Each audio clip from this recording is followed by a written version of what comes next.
Hello అండి. మన Indians చాలామంది యూఎస్ఏలో ఉన్నారు కదా, ఉద్యోగాలు చేస్తూ వ్యాపారాలు చేస్తూ అదేవిధంగా చదువుకోవడానికి వెళ్ళిన వాళ్ళు కూడా చాలామంది ఉన్నారు. వేరే కంట్రీస్తో పోలిస్తే మన ఇండియన్సే ఎక్కువ మంది ఉన్నారు. ఈ మధ్య కాలంలో అంటే ఈ 2 రోజుల్లో మనకి ఈ మన H1B వీసా వాళ్ళకి ఒక అదిరిపోయే న్యూస్ వచ్చింది కదా. అదేనండి, ప్రతి ఒక్కరికి కన్ఫ్యూషన్ ఉంది కదా. ఒక $1,00,000 కట్టాలి అనగానే ప్రతి ఒక్కరికి గుండె ఆగిపోయినంత పని అయింది.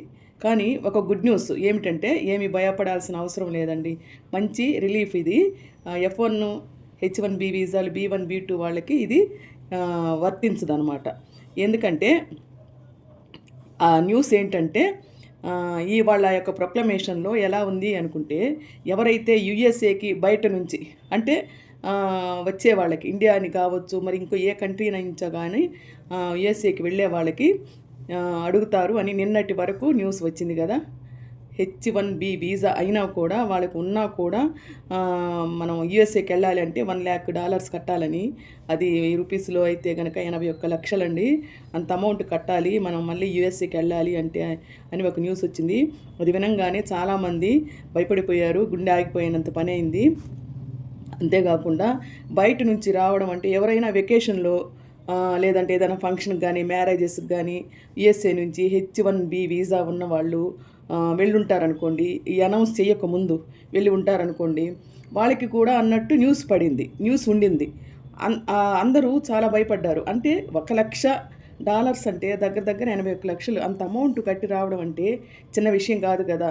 అందుకే అందరూ భయపడిపోయారు, చాలా భయపడ్డారు. వాళ్ళకి కన్ఫ్యూజన్లో పడిపోయారు. ఎందుకంటే కన్ఫ్యూజను, భయం ఎందుకంటే చాలామంది ఫ్యామిలీస్ని వదిలేసి ఇండివిజువల్గా వచ్చి ఉండొచ్చు. పిల్లలు అక్కడే పుట్టి స్కూల్ ఏజ్లో ఉండొచ్చు. అదేవిధంగా అక్కడ వాళ్ళ ఇల్లు వాకిళ్ళు వాళ్ళు లోన్లు పెట్టి తీసుకొని ఉండొచ్చు. ఇవన్నీ ఆల్ ఆఫ్ సడన్ ఈ న్యూస్ వినంగానే వాళ్ళకి చాలా భయం వేసింది. వాళ్ళందరూ 21 సెప్టెంబర్ లోపల యుఎస్ఏకి వచ్చేయండి అని అనౌన్స్ చేశారు. అదర్వైజ్ వాళ్ళు $1,00,000 కట్టాలి అని. కానీ అంత భయపడాల్సిన అవసరం లేదు. యుఎస్ఏఎస్ న్యూస్ ఏంటంటే సెప్టెంబర్ 21 స్టార్ట్ అవుతుంది అని. కానీ ఆల్రెడీ H1B వీసా ఉన్న వాళ్ళకి కానీ కొత్తగా H1B వీసా అయిపోయి వచ్చే వాళ్ళకి కానీ ఎటువంటి ప్రాబ్లం ఉండదు. అంటే ఆల్రెడీ H1B వీసాలో ఇండియాకి వెళ్ళి ఫంక్షన్స్కో వెకేషన్స్కో వెళ్ళి ఉన్న వాళ్ళకి కానీ, అదేవిధంగా ఇండియాలో ఉండి H1B వీసా వాళ్ళకంతా అప్రూవల్ అయిపోయి అంతా అయిపోయి వాళ్ళు రావాలనుకునే వాళ్ళకి వీళ్ళంతా కొంచెం పాత కింద లెక్క, వాళ్ళకి ఎటువంటి ప్రాబ్లం ఉండదు అని. బట్ సెప్టెంబర్ 21 తర్వాత ఎవరైతే వీసాకి ట్రై చేస్తుంటారో, అంటే యూఎస్ఏకి వెళ్ళాలని, అంటే చదువు నిమిత్తం కానీ ఉద్యోగ నిమిత్తం కానీ ఏదో వాళ్ళు యూఎస్ఏకి వెళ్ళాలనుకున్న వాళ్ళకి మాత్రము వర్తిస్తుంది అని చెప్తున్నారనమాట. ముఖ్యంగా 3 పాయింట్స్ అండి H1B వీసా సంబంధించి. ఈ అమౌంట్ గురించి 3 పాయింట్స్ అనమాట. భయపడాల్సిన అవసరం లేదు అనుకునేదానికి. నెంబర్ 1 ఏంటంటే, ఆల్రెడీ H1B వీసా ఉన్న వాళ్ళకి, అదేవిధంగా అప్రూవల్ అయ్యి రావాల్సిన వాళ్ళకేం ప్రాబ్లం లేదు. అదేవిధంగా కొత్త వాళ్ళకైతే కట్టాలి అని ఒకటి. నెంబర్ 2 ఏంటంటే, వాళ్ళు ఆల్రెడీ అనౌన్స్ చేసింది $1,00,000 ఇది యాన్యువల్ ఫీజా మరి పర్మనెంట్ లైఫ్ ఫీజా అని ఏదో ఒక కన్ఫ్యూజన్లో ఉన్నింది. ఎవరికైనా ఫర్ ఎగ్జాంపుల్ H1B వీసా 5 ఏళ్ళు 6 ఏళ్ళు అట్లా ఉంటుంది కదా. అలా ఉంటే అలాంటప్పుడు ఏమవుతుంది, 6 ఏళ్ళు ఉంటే 6 lakhs, 5 years ఉంటే 5 lakhs కట్టాలి అన్నట్టు అదొక కన్ఫ్యూజన్ ఉంది. ఇది ఇంపాసిబుల్ అని అలా కాదులే, ఇది వన్స్ అని మాత్రమే అంటున్నారు. అదేవిధంగా 3వ పాయింట్ అయితే, ఎవరైతే కొత్తగా అప్లై చేసుకుంటారో ఇందాక చెప్పినట్టు వాళ్ళకి ఇది మాత్రం వర్తిస్తుంది.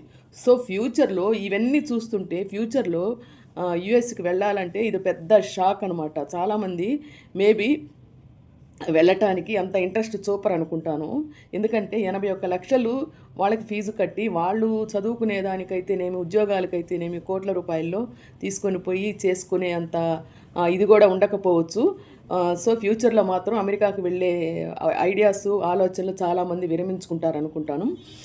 ఎందుకంటే ఇంతంత అమౌంట్ కట్టాలంటే ఎవరికైనా కష్టమే కదా. సో ఇదండి H1B వీసా వాళ్ళకి ఏం భయపడాల్సిన అవసరం లేదు అని న్యూస్ చెప్తున్నారు.